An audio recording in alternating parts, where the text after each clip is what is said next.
Hello, beautiful people.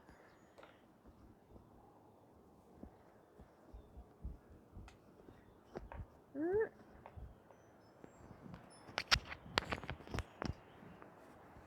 at that. Microphone. Hello, beautiful people. It's Melanie coming to you from the Outer Banks, North Carolina.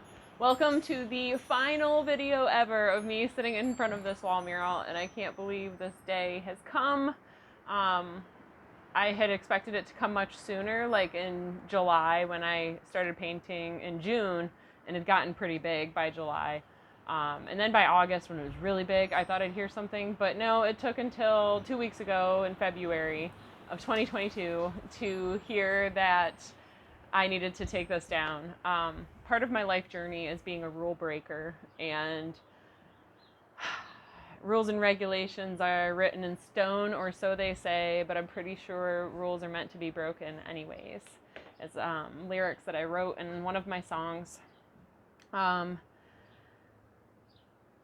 live in the Outer Banks, North Carolina, which the housing situation here is very, very complicated, and it is very hard to find housing that people can afford, that work here and live here and have lived here, especially now after 2020. The housing market skyrocketed here. The home that we live in was purchased for $341,000 when we would have been purchased for $341,000 when we moved in here, and now it's selling for $500,000. So finding housing here is quite complicated. It's always been a little bit tricky, but 2019 we rented a home for $1,400, and it was a 3-bedroom, 2-bath home with a yard on a really beautiful street with a great neighborhood and a bike path going like right in front of our house. It was beautiful. It was a perfect location. $1,400. We now pay over $2,000 a month for our home, and we are lucky. That is a deal. That is because we are very good friends with the real estate company that owns this home, and we are very grateful. Thank you. I'm sorry that I have been a rule breaker on this journey, but it's what I have to do. So this is an HOA property, and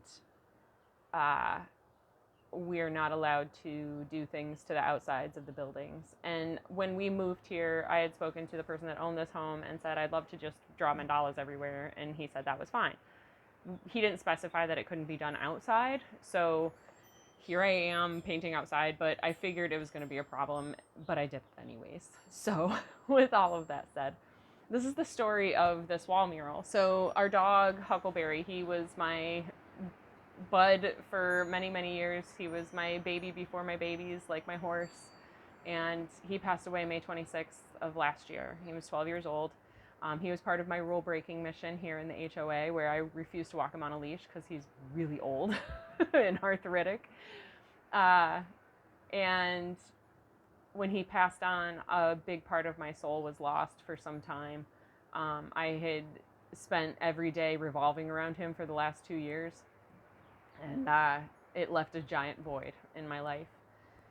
And about a month into grieving, I was miserable, I was angry, I was frustrated, and all the things. I just all of a sudden one day had this idea. I was going to paint a wall mural out here, and had my girls come help me draw all the circles, had my girls come out and pick the colors I was going to use, and what colors we should use for Daddy, and what colors we should use for Huckleberry.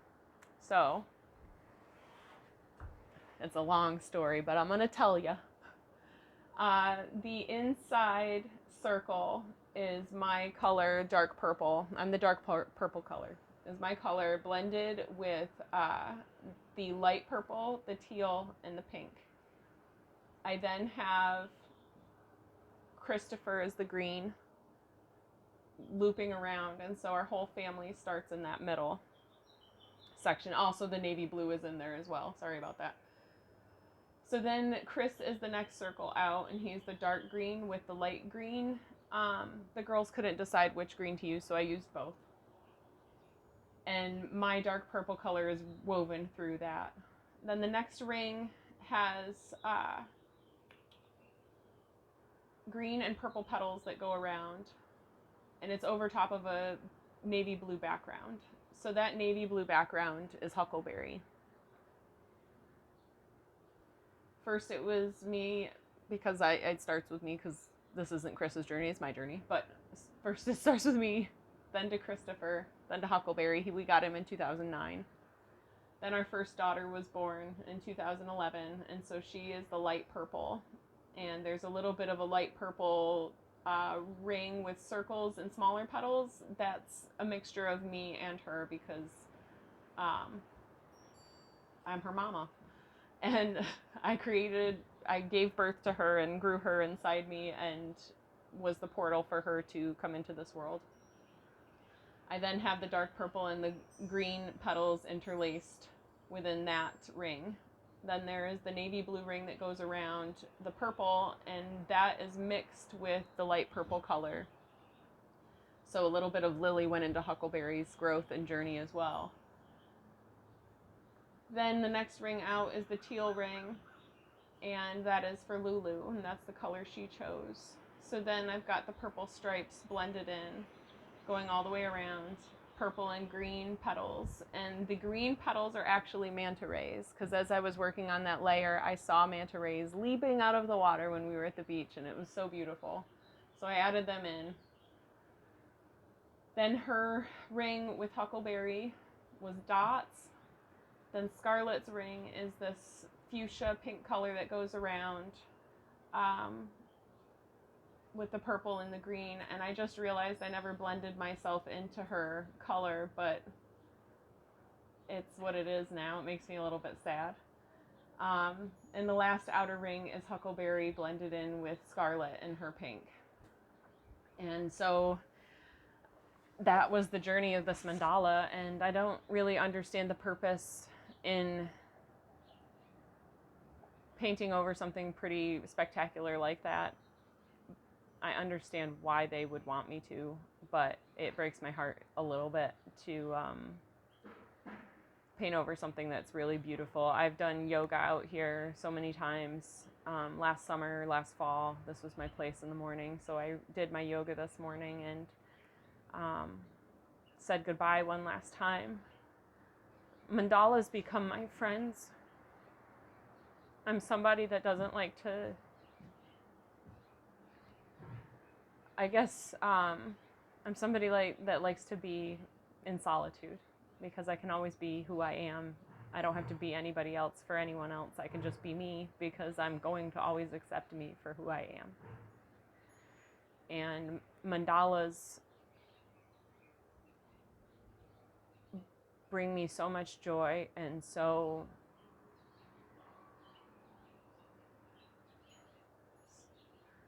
I didn't want to cry. Mandalas bring me a journey that I never expected I would have taken. And they bring me peace, and they bring me tranquility and meditation.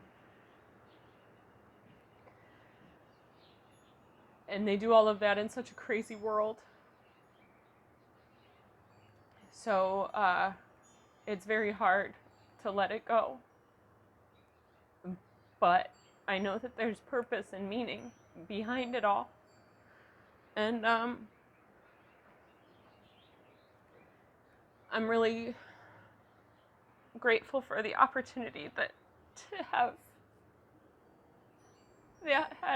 I'm really grateful to have had the opportunity to finish this. Some of you are aware that over these last 2 weeks I've gone through shingles and a stomach flu with all of my girls, and then myself, I caught it and had it Saturday and Sunday. And because I couldn't let go of an unfinished mandala that I really loved, I've only painted over one other one, and I really didn't like it. It was ugly. Poor color choices. My friend Sophie actually painted over it for me, but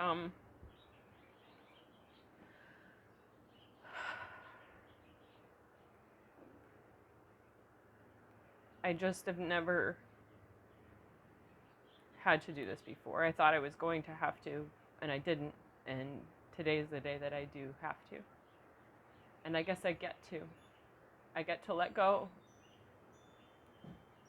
And I know that the energy will always be here. I know that the portal of whatever that I have opened here will always be here, even if you can't see it.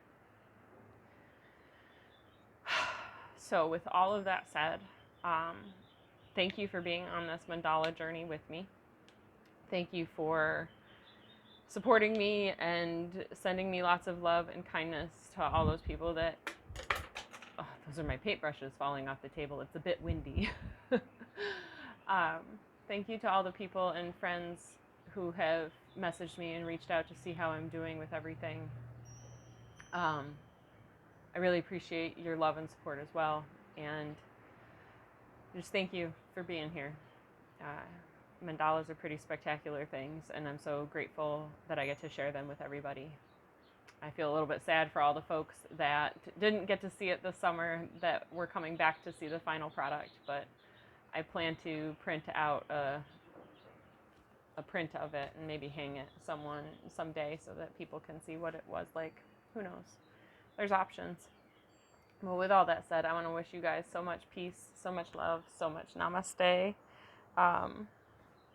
And I hope you have a great day. And whatever adversity or difficulties that you're going through, I hope you're able to find your gratitude and positivity within those times.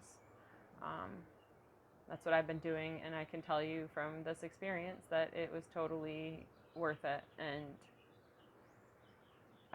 going through as hard times as I've been through these last 2 weeks, I'm so glad I chose to do it in a positive way instead of the negative way that I would have done it in the past. So, wishing you all the best. So much love. Adios, guys.